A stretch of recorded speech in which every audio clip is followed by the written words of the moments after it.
Mga kababayan, maligayang pagbabalik ho sa Weather Pinas. So ngayon meron po tayong pinaka-latest na update patungkol naman ho sa lindol at sa lagay ho ng ating panahon. Alamin natin mga detalye, pero bago natin simulan, please huwag niyo hong kakalimutan na i-like yung video natin para ho makaabot sa mga kababayan natin sa malaking bahagi ng Luzon, Visayas at Mindanao.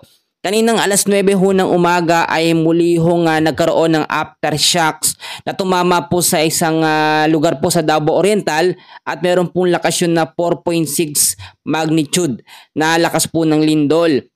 Tulad na ating sinasabi, kahapon ho ay nakapagtala po ng 300 na aftershocks ang nangyari po sa malaking bahagi at ibang bahagi po ng Davao Oriental, malaking bahagi din ng Mindanao dahil po yan sa 7.6 na lindol. So ngayon ho ay nag-abiso na rin ang PhilBox na kinakailangan po natin maging alerto sa mga posibilidad po na pwedeng mangyari. Sa huling pagkatala, ilang lindol po ang sunod-sunod, yung malalakas po nung nakaraan lamang po, October 11, ngayong araw din po mga kaibigan, 4.5 na magnitude po na lindol ang naitala dyan sa May Isabela, bago lamang yan.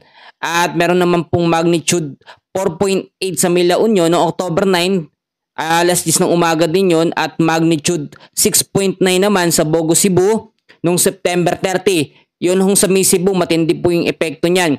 At magnitude 7.4 naman po sa Davao Oriental, kahapon ho yan, at magnitude 6.9 sa Davao Oriental din, sa gabi naman ho yan kahapon. So ngayon, yung mga biglaang lakas po ng mga lindol na yan, ay may mga aftershocks pa po na binabantayan or minomonitor.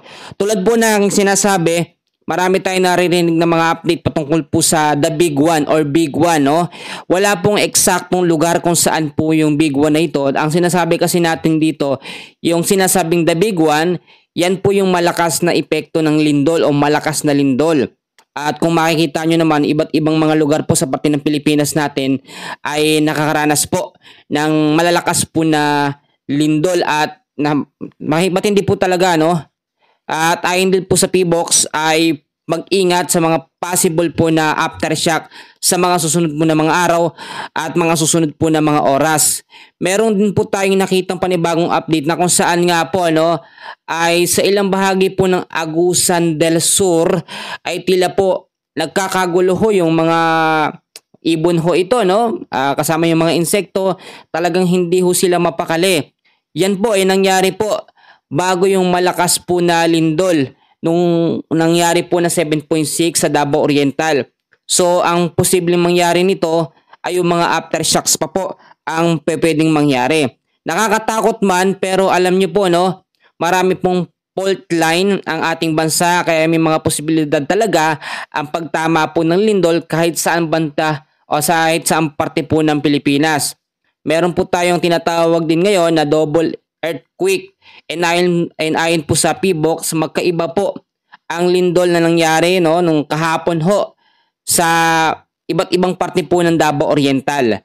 So mag-ingat po tayo sa banta po ng mga malalakas na mga paglindol. Marami po ang napinsala ngayon, marami din ang nawala ng buhay, kaya mag-ingat po tayo. Sa kabilang banda naman, ang update naman po natin sa lagay ng ating panahon. Sa ngayon po wala na po tayong low pressure area na minomonitor sa loob at labas po ng ating Philippine Area of Responsibility. Very clear na po ang ating location ngayon ng area natin, pero meron tayong southwesterly wind flow na nakakaapekto po diyan po sa ilang bahagi po ng Palawan, Western Visayas, Negros Island Region, Zamboanga Peninsula. Kasama rin po dyan ang ilang bahagi po ng BARMM.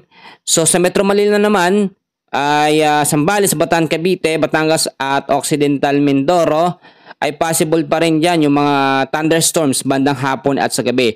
So yan muna pinaka-latest natin. Mamaya ulit meron tayong update. Maraming salamat po.